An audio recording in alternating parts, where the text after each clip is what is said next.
Hey, I'm excited about this Sunday, the Pac-12 Championships, 6 p.m. on the Pac-12 Networks, coming to you from Stanford's Maples Pavilion. It is going to be exciting. It is going to set the table for the NCAA Championship. I expect many Pac-12 wrestlers to be All-Americans in the NCAA Championships this season. The Pac-12 keep getting better and better, deeper and deeper. Ideally, some NCAA champions will break through there this weekend at the Pac-12 Championships. How the performances are, how they feel going to NCAAs, how they get seeded. This will be very impactful. Make sure you're there at 6 o'clock Pacific time to see the lightweights, because Brandon Calif and Brandon Courtney will be a really exciting match. Now, maybe I'm a little biased being a lightweight, but those guys are fun to watch. They are quick as cats, lots of scrambling. It is going to be a fun match to witness. Courtney's the favorite. He's been in the NCAA finals before. He's a multi-time All-American. He's a contender to win the NCAA championship. He would have to knock off perhaps Patrick Glory and Spencer Lee to do that, but he's capable of doing that. But definitely, those are some great wrestlers at that 125-pound weight class. I'm also looking at Arizona State. Kyle Parko, with my Courtney zigzags and quick, Kyle Parko is powerful, straight on, aggressive, physical, head outside attacks.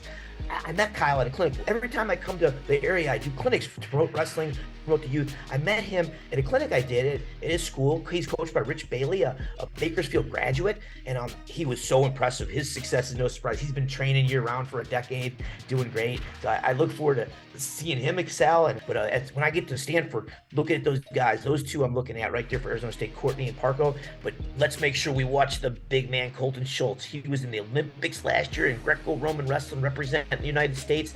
Last year, he's an NCAA finalist. His only loss in the NCAA tournament was to Gable Stevenson, who won the freestyle. So our NCAA athletes are excelling at the international level. Many Pac-12 athletes are excelling right across the country. It's the feeding grounds for the Olympic Training Center and making our Olympic team. Our wrestlers are awesome. So look at some other teams and other wrestlers. You got two studs at Stanford, Jaden Abbas and Shane Griffith. I mean, those guys are beasts. Jaden changes levels, changes directions so well, kind of like Brandon Courtney, but just amazing zigzag of an athlete, misdirections.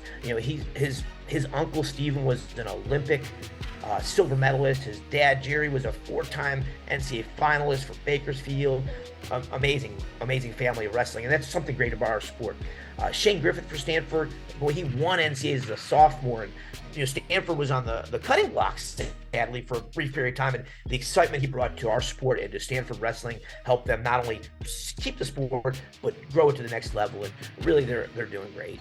The championships at Stanford is probably going to come down to Oregon State and Arizona State, but Cal Poly wants to have something to say about that. They have a very balanced dual team, and they did great in the dual season, and if some of their individuals skyrocket up there, they're going to be in the hunt also. Bernie Truex is one of their studs. He's a leader. He's physical, aggressive. He keeps getting better, so he's fun to watch and exciting. And then we also have wrestlers from Bakersfield and Little Rock will be in there, so it's going to be real competitive. It'll be exciting to see who makes the finals. You make sure you're there at 6 o'clock on Sunday night to watch that matchup between the Brandon Calif from Oregon State and Brandon Courtney from Arizona State. It should be an awesome evening of wrestling. Make sure you join us. I look forward to seeing you there.